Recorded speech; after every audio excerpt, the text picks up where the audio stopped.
트렌디한 남자가 트렌디한 이야기를 해드립니다. 이영영 위원과 함께하는 딱 이거, 오늘도 여러분들 함께 해주시기 바라겠고요. MTN 이영영 전문위원과 함께하도록 하겠습니다. 위원님 어서 오세요. 네, 안녕하세요. 안녕하세요. 위원님 오늘은 어떤 이야기 저희 해주실 건가요? 네, 지난 주말에 보면 몇 가지 새로운 소식이 있는데요. 그중에 ETF라는 거 많이 아실 텐데요. ETF의 활성화 방안이라는 거가 좀 큰 주목한 뉴스가 나왔기 때문에요. 네네. 오늘 그거 한번 다뤄보도록 하겠습니다. 알겠습니다. 자, ETF 시장 활성화 방안이 발표되는데요. 그 내용에 대해서 좀 쉽게 풀어줬으면 좋겠어요. 종류도 굉장히 많잖아요. 뭐 ELD, ELS, 뭐 ELW 뭐 등등해서 뭐 용어들이 굉장히 많은데 네. 차근차근 알기 쉽게 좀 설명드릴게요. ETF가 뭡니까, 위원님? 네, ETF란 거 여기 딱 써 있는데요. 워낙 영어로 하면 Exchange Traded Fund거든요. 그러니까 펀드인데 막 쉽게 거래할 수 있다 그런 개념이겠고요. 굳이 한국말로 싸우면 더 어렵습니다. 상장지수 집합투자기구 아니면 집합투자증권인데 네. 이거 알아들을 수 없거든요. 그러니까 쉽게 얘기하면 이렇습니다. 특정한 지수라든가요. 특정한 자산, 특정한 업종, 섹터 이런 거를 하나의 어떤 묶어갖고 그 펀드 어떤 종목화해 갖고 펀드 가치 갖고 그걸 쉽게 사거나 팔 수 있게 하는 것을 흔히 해서 ETF라고 하는 거죠. ETF에서 이 F가 펀드잖아요. 그렇습니다. 그러면 우리 펀드 가입할 때 증권사나 은행 찾아가서 가입하잖아요. 네. 그런 것처럼 가입을 하면 되는 건가요? 꼭 그렇지는 않거든요. 은행이나 증권회사에 가서 바로 가입하는 것이 아니라 은행이나 증권회사 가서 할 수 있는 것은 증권 계좌를 만들 수 있잖아요. 그러니까 증권 계좌가 있으신 분은 은행이나 뭐 증권에 상관없이 거기서 바로 계좌를 통해서 여러분들 직접 사거나 팔 수 있고 쉽게 해서 하나의 주식이다라고 이해하시면 가장 쉽게 우리가 이해하시면 될 것 같습니다. 집에서 우리 직접 투자 종목 사잖아요. 그거와 똑같이 ETF도 이제 살 수 있다라는 거. 네. 그러면 ETF만의 뭐 장점 같은 거 있을 것 같은데요. 뭐가 있을까요? 네, 가장 좋은 것은 우리가 이제 상대적으로 펀드를 많이 우리 뮤추얼 펀드 우리가 얘기하는 뭐 주식형 펀드 이런 것들은 사거나 팔 때 비용이 좀 많이 들어가고요. 쉽게 말해서 한번 팔 때 보면 특히 3일 후에 뭐 결제된다거나 그렇죠. 아니면 뭐 지금 주가만 올라가는데 이틀 있다 확 빠지면 오히려 손해 보고 돈 찾을 때 보면 해외 펀드 같은 거 일주일이나 걸려 돈, 7일. 네, 그러니까 좀 오래 걸리고요. 상당히 비용도 많이 들어가는데 이것은 바로 거래소에서 직접 여러분이 사거나 팔 수 있고 우리나라는 3일 후에 돈 바로 찾잖아요. 그러니까 그런 장점이 있겠고요. 실제로 보면 매매도 편리하겠고요. 특히 어떤 분산 투자 이런 걸 한 번에 할 수 있고 또 해외에 대한 분산 투자도 쉽게 가능하다는 어떤 편의성 그리고 거래를 한 번에 포트폴리오를 개인 투자가 이렇게 쉽게 따라하기가 쉽지 않거든요. 예를 들어서 이런 거가 있죠. 바이오 관련주가 좋다 그러더라도 바이오 관련주가 좋은 건 느끼더라도 특정 주식 꼭 집어서 하기가 쉽지 않거든요. 꼭 내가 사는 그 종목만 떨어지잖아요. 그러니까 그걸 전체적으로 아우르는 게 있으면 뭔가 그거 사면 좋겠죠. 그런 것이 바로 ETF다라고 이해하시면 됩니다. 이렇게 장점이 많고 수수료 측면에서도 이득을 볼 수 있는 ETF인데 정부가 활성화 방안을 내놨단 말이에요. 이 말은 지금 시장이 활성화되지 않았다라는 뜻을 의미하는 것 같고 여러모로 좋은 점이 많은데 왜 이렇게 뭐 활성화가 안 됐던 건가요? 뭐 문제 있나요? 네, 맞습니다. 제가 지금 찾아봤더니요. 대한민국에요. 벌써 이제 승인된 지 한 10년 됐는데요. 국내 상장된 ETF가 무려 200여 개가 됩니다. 200개 조금 안 되고 아마 이번 달에 200개 넘을 텐데요. 문제는 ETF 200개 중에 하루에 거래량이 10,000주도 안 되는 거가 한 100개가 넘습니다. 그러니까 주식시장의 특징은 유동성이거든요. 항상 사거나 팔 때 현금화해야 되는데 그게 일단 유동성이 부족하고요.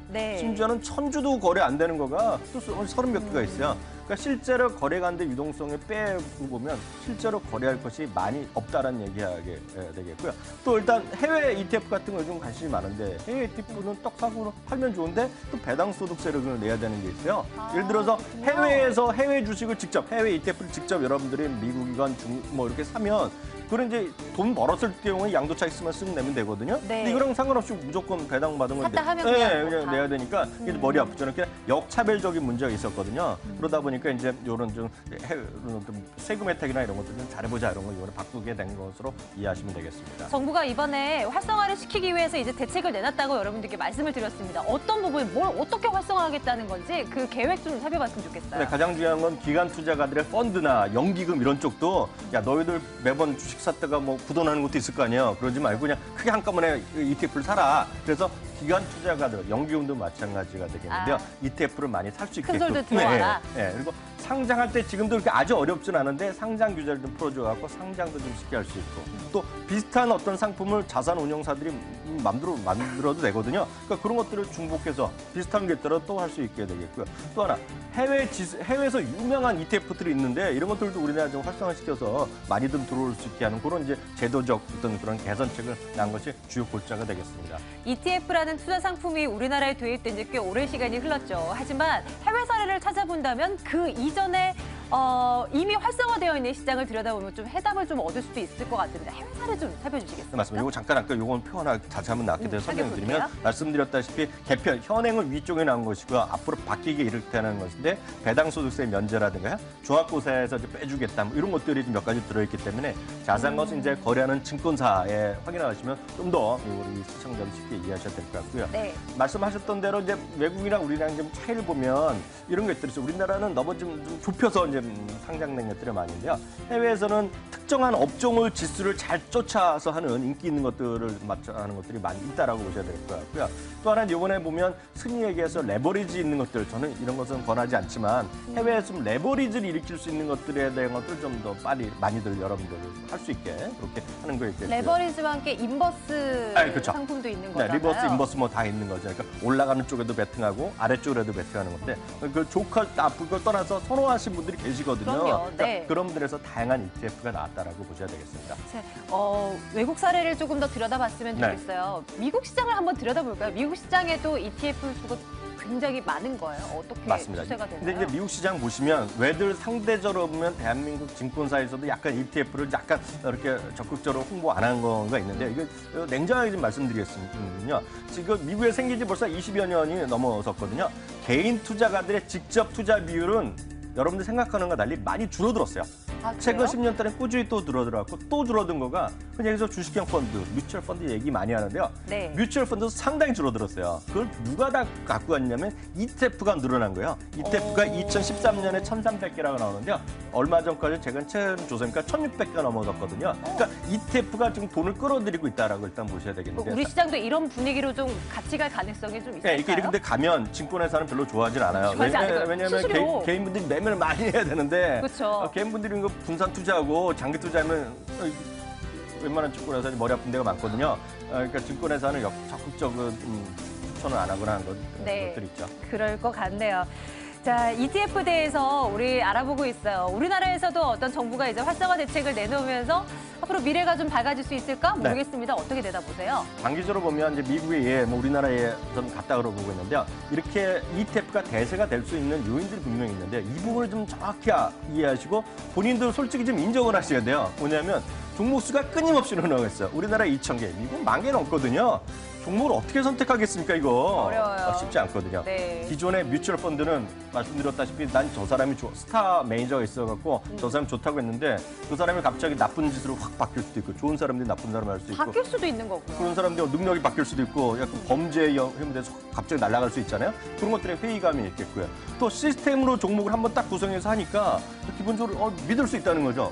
어떤 종목은 어떤 쪽 딱 처음에 할 때부터 나오거든요. 그러니까 이런 것들에 대한 매력적인 거 본인이 쉽게 아느니까 그런 게 있고 해외 아무리 지금 외국 이머징 마켓 좋다, 선진국 좋다 하는데 특정국가 찍기 쉽지 않잖아요.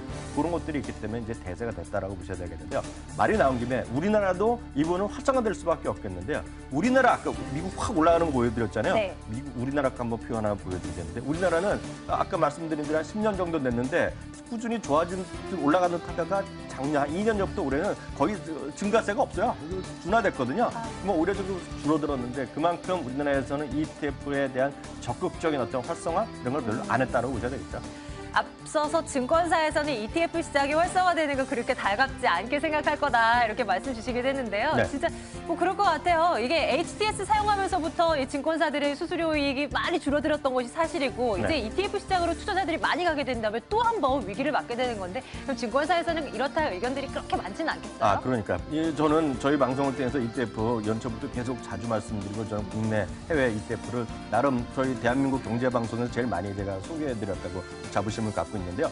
문제는요. 말씀드렸던 대로 종목 선택이나 잦은 매매의 위험성에서 분명히 우리 시청자분들이 편할 수 있다라고 일단 이해하셔야 될 것 같고요. 상대적으로 보면 시황이라든가 섹터, 그 분산 투자의 장기적인 관점에는 여러분들이 좀 갖고 계신다 그러면 이거 분명히 믿는 거죠. 예를 들어서 유명한 투자 전략가나 뭐 TV건 저희 방송에 나오신 어떤 유명한 분이 저 같은 사람이 아니라 유명한 분이어서 대한민국은 앞으로 2, 3년 동안 정말 좋아질 것 같고 어떤 특정 섹터가 좋아진다라고 믿잖아요. 그분이 맞고 그렇듯 해보면 종목은 그분들이 말씀 잘 안 하시거든요. 네. 교수님이나 이런 분들이 그런 관련된 ETF를 딱 사면 되는 거죠. 그러면 이 위원님의 생각을 조금 더 들어보고 싶어요. 어떤 쪽에 우리가 눈여겨보면 좋은 이 ETF 가운데서도 정말 많단 말이에요. 네. 뭘 볼까요? 대한민국 2대기가 있다고 말씀드렸는데 오늘 딱 꼬집어서 하나 말씀드리겠는데요. 저는 킨덱스 한류란 게 있어요. 그러니까 한류라는 것이 우리 네. 시청자분들은 원래 없지 않았어요? 원래 없어요. 최근에 생긴 건가요? 한 두 달 정도 된 거로 알고 있는데요. 그래요? 연예 기획사라든가요. 네네. 화장품, 게임, 음식 하여튼 중국 사람들이 관련된 거 많이 좋아 보이는 것들이 이거 말 된다. 관련주도 굉장히 많이 올랐잖아요. 45개로 구성돼 있는데 이 중에 딱 하나 어떻게 찍겠어요?